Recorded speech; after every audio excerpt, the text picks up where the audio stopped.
Welcome to Hotline TV. I'm Amy Walter. And I'm John Mercurio. Today, we're playing the blame game. That's right. John and I are going to guess who we think will be most likely blamed when all is said and done on this whole bailout fiasco. Interesting. First guess, Nancy Pelosi. What do we think? All right, look, clearly she worked closely with the Bush administration. She, to get this thing passed, she had the support of her leadership, and she got everybody on the leadership team aboard.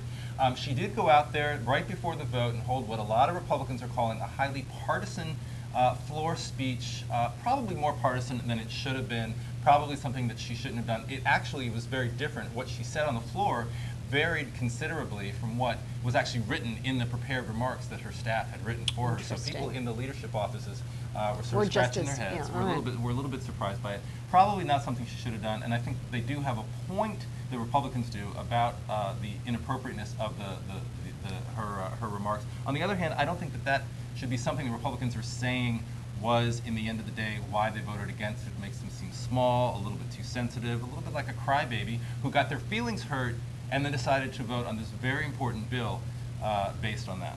Well, and the other thing, too, is she will be taken to task for the fact that, no, it wasn't just marginal members who voted against this, but a lot of the liberals, the people who are her base, who she didn't go to and say, "This, I need you guys on this vote. This is very important to me."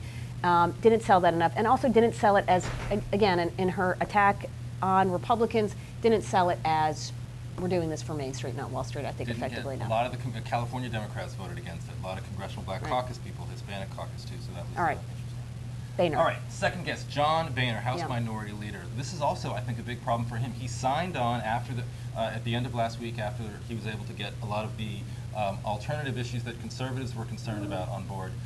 And yet, at the end of the day, yesterday when they voted, a lot of his members, a lot of his allies, people who worked closely with him, people who helped him stage his political comeback in 2006, abandoned him. Tom Latham, Devin Nunes, Thaddeus McCotter, all of them turned their back, and all of them, frankly, pretty passionately have been critical of him behind closed doors. I mean, didn't they know this was coming? I mean, to say that this was a shock and this was Nancy Pelosi, this is the fundamental debate that Republicans have been having within their caucus now for years about the role that government should be playing in terms of the spending problems. But they've been having this ever since we had No Child Left Behind and the Medicare prescription drug bill and earmarks and all of that stuff.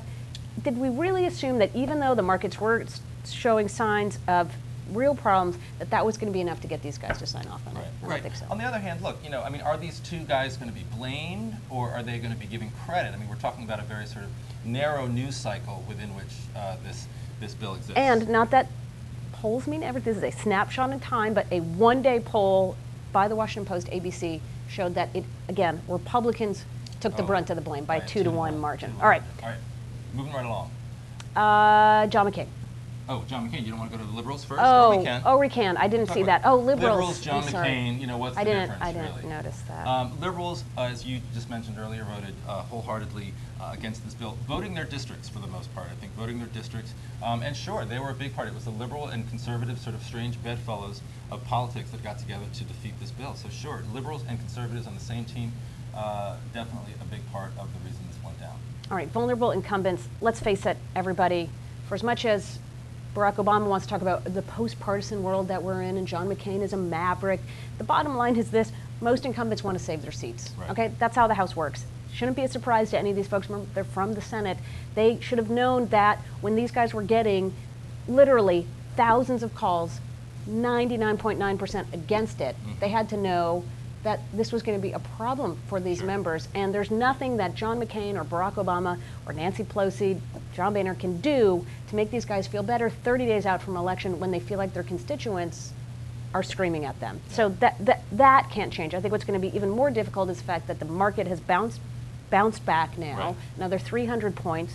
Trying to come in on Thursday and say, boy, you guys, look, we need to save the market. It goes right into the argument that both liberals and conservatives were making, which is, you know what?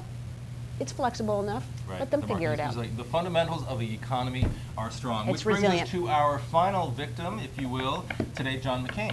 Discuss. The USA Today Gallup poll showed that John McCain, of anybody involved in this entire process, Barack Obama, congressional leadership, President Bush, Hank Paulson, Ben Bernanke, John McCain comes out worse. He has an unfavorable of about 53%, favorable of about 36%.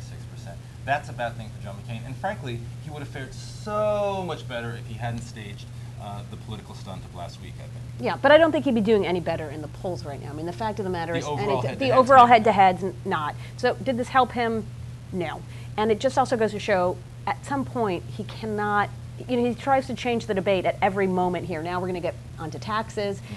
Most recently, he released an ad today where he's trying to tie Bill Clinton criticism of Barack Obama to Barack Obama and the Fannie Freddie collapse. Right. So always trying to pivot. At some point, though, isn't this a basketball term? You pick up your pivot foot and then you get a foul. I don't know because I'm not a basketball All right, fan. but you do, and I think that this was one place where it's just running out of time. All right, and we're running out of time. And we Isn't are that also funny? running out of time. That's a All big right. coincidence. I know. That's what happens in live TV, man. Well, until tomorrow, I'm Amy Walter. And I'm John Mercurio. We'll see you next time on Hotline TV.